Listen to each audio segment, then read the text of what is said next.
We do not have any issues with the legislature making changes to expedite the board coming into place.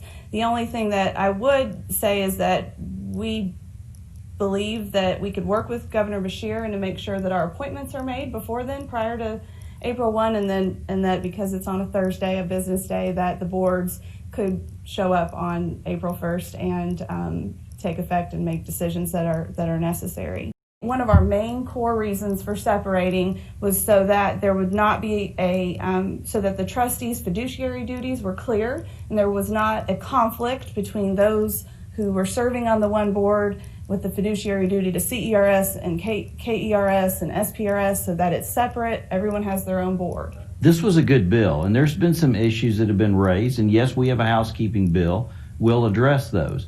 But those are going to come with any major piece of legislation that this General Assembly passes. But we studied this issue, and I heard from my constituents, and they wanted this. They wanted CERS to have self-governance, and we put together a bill that did that, House Bill 484. And I'm going to work with KRS folks, Dave Eager, and those folks to come up with legislation that addresses those housekeeping issues and some of the other issues that have come up.